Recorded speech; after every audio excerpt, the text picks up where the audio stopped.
And now Chapter 9. Dhruva Maharaj returns home.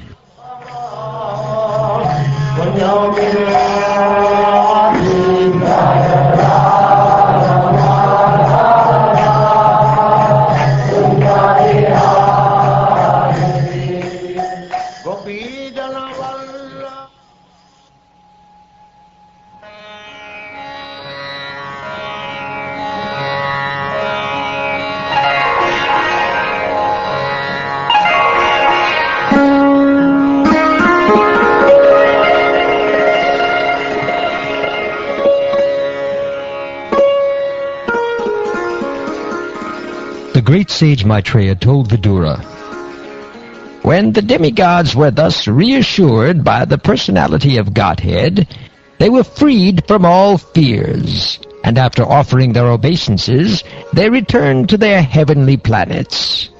Then the Lord, who is non-different from the Sahasra Shira incarnation, got on the back of Garuda, who carried him to the Madhuvan forest to see his servant Dhruva. The form of the Lord, which was brilliant like lightning, and in which Dhruva Maharaj, in his mature yogic process, was fully absorbed in meditation, all of a sudden disappeared. Thus Dhruva was perturbed, and his meditation broke.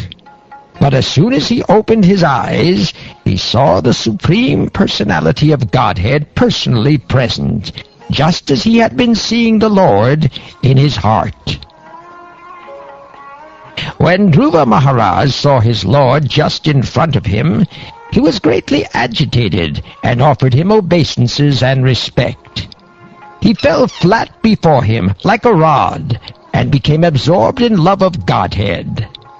Dhruva Maharaj, in ecstasy, looked upon the Lord as if he were drinking the Lord with his eyes, kissing the lotus feet of the Lord with his mouth, and embracing the Lord with his arms. Although Dhruva Maharaj was a small boy, he wanted to offer prayers to the Supreme Personality of Godhead in suitable language. But because he was inexperienced, he could not adjust himself immediately. The Supreme Personality of Godhead, being situated in everyone's heart, could understand Dhruva Maharaj's awkward position. Out of his causeless mercy, he touched his conch shell to the forehead of Dhruva Maharaj, who stood before him with folded hands. At that time, Dhruva Maharaj became perfectly aware of the Vedic conclusion, and understood the absolute truth and his relationship with all living entities. In accordance with the line of devotional service to the Supreme Lord, whose fame is widespread, Dhruva, who in the future would receive a planet which would never be annihilated, even during the time of dissolution, offered his deliberate and conclusive prayers. Dhruva Maharaj said, "My dear Lord, you are all-powerful. After entering within me, you have enlivened all my sleeping senses, my hands, legs, ears, touch sensation, life force, and especially my power of speech. Let me offer my respectful obeisances unto you. My Lord, you are the Supreme One, but by your different energies, you appear differently in the spiritual and material worlds. You create the total energy of the material world by your external potency, and after creation, you enter within the material world as the Supersoul. You are the Supreme Person, and through the temporary modes of material nature, you create varieties of manifestation, just as fire, entering into wood of different shapes, burns brilliantly in different varieties. O my Master, Lord Brahma is fully surrendered unto you. In the beginning, You gave him knowledge, and thus he could see and understand the entire universe, just as a person awakens from sleep and visualizes his immediate duties. You are the only shelter of all persons who desire liberation, and you are the friend of all who are distressed. How therefore can a learned person who has perfect knowledge ever forget you?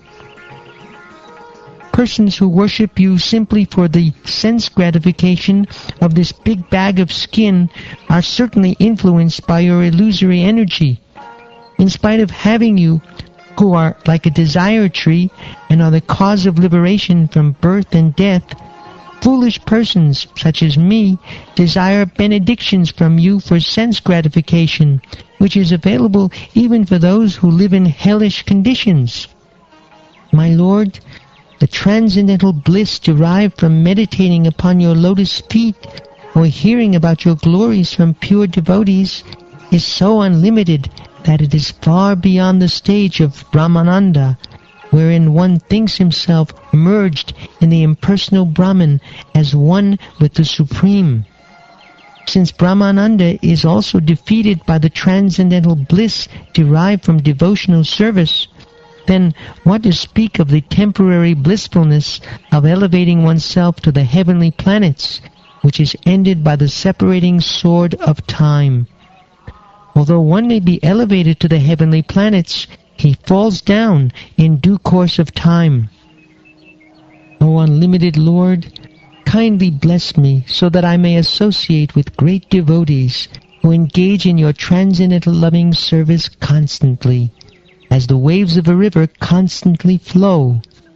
Such transcendental devotees are completely situated in an uncontaminated state of life.